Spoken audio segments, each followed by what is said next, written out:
the Titanic sank have been written and copyrighted in many historical reference books. The Titanic represented the technology of time when she set sail on April 10th, 1912. On that day, it is recorded that 100,000 people watched the RMS Titanic set sail from Southampton, England on her maiden voyage to New York. It was the largest and most luxurious ship ever built and was the pride of England. Some of the most wealthiest people were on this ship. Many people aboarded this ship and their fortunes were worth $600 million. Suites cost $4,350. In today's money, that would be $85,000. Yes, sir. It was the length of 3 football fields, which is 300 yards. It stood 18 stories high. And 3 of its watertight compartments could be flooded with water without affecting the ship's floatability. Many ship watchers, and y'all did hear me say ship watchers. Yes, sir. They boasted belligerently and braggadociously saying, "This is the ship that even God can't sink."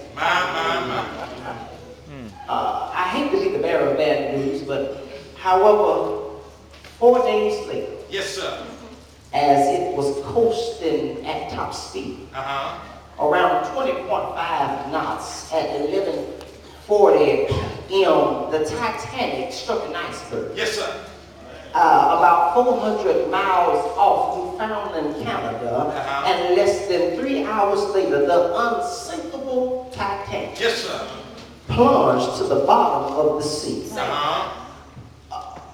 May I clarify something for somebody that has become arrogant, egotistical, supercilious, overconfident, nonchalant to the point to where you know you got it going on? If I can clarify something for somebody, that when you're cruising on life's ship, it's not good to throw Jesus off. Are you going to pray with me in this? I've come to find out that when you throw Jesus off the ship and danger rises, lifeguards can't save. Life jackets can't keep you afloat. Lifeboats would be a controversial choice for you to make. It would be too deep for the Coast Guard to swim and catch you. I'm going to tell you, when you throw Jesus, oh Lord, I feel better now. When you throw Jesus off the ship, I'm going to find out intercessors and prayer warriors can't pray you through.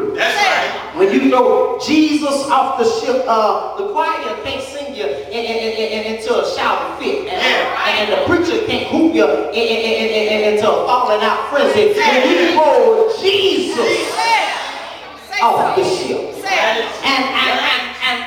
and see some of y'all really sitting down with your arms folded, your legs crossed as if you ain't never had to ask God for anything. The reason why I'm looking at the mirror and looking over you is because of the little thing. I really don't want to look at you because you're getting on my nerves. Because, like, you ain't never had to go through this. You ain't never had to really get down on your knees and ask God for anything. You ain't really never had to bow down and ask God to forgive you. You ain't never asked God to give you peace of mind. You ain't never been confused. But for those of us that I came all the way from Jackson, Alabama, to talk to just a few of y'all, 2 or 3, I just want to talk to a few of y'all that can really testify and say, you had on some ships.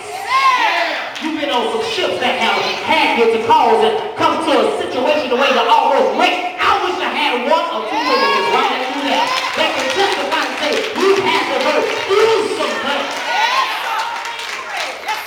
But see, some of y'all sitting in here like God won't sink your ship.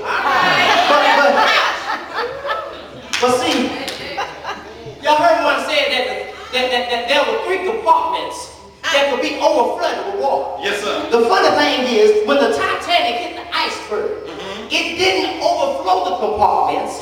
one by one, it just fits small holes in four. That's right. Which lets me know that God knows just how much you can take. And just know how much to bring you down. When you get too big for yourself, God knows just how much. Y'all know how much you can take and bring it down. And I know we testify saying, well, God won't put, I heard somebody get ready to say it, God won't put more on us.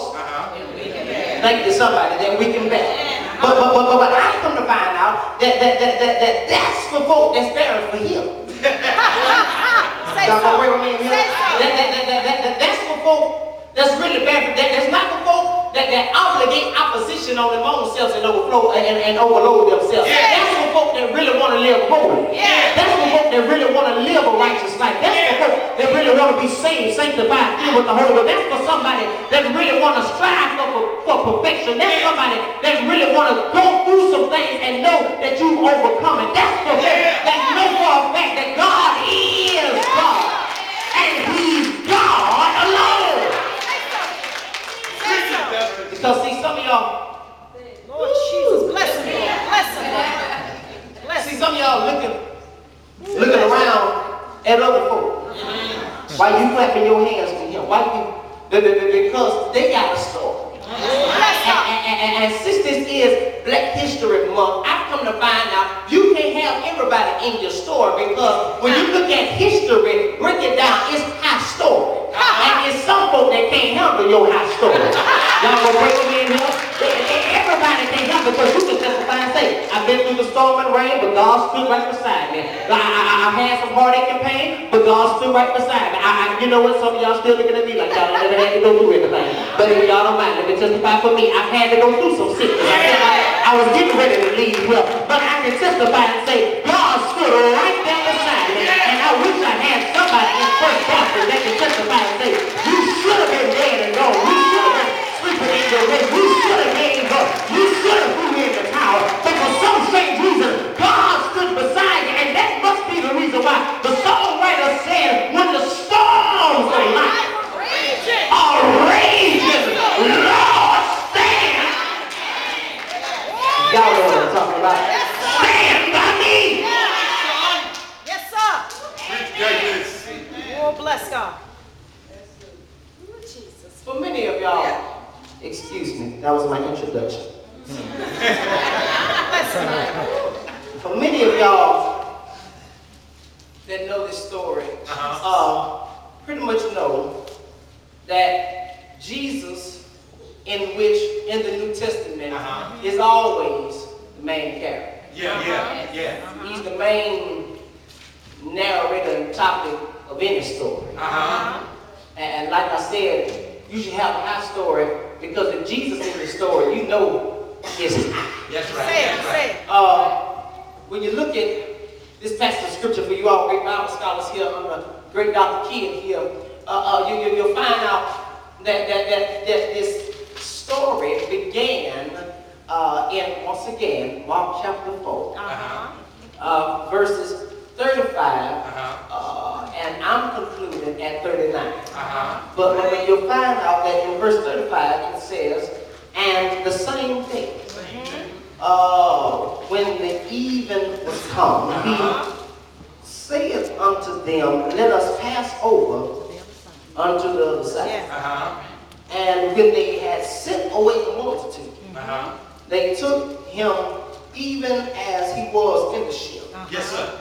And they were also with him other little ships. You come to find out that many other scriptures, 37, 38, that continue on. But if you don't mind, let me stop right here, because anybody that know anything about good teaching or good preaching, you got to have some background. Yes, sir. I'm going to find out your best preaching is at Sunday school. Yes, sir. Because you'll find out about background scripture. That's right. You find out that it says that the same day when the even was come. And 36 says that they sent away the multitude. I got to tell somebody that's going through a storm right now, that when Jesus says, yes, sir, let us let us go over to the other side. Yeah. he is not exclusive.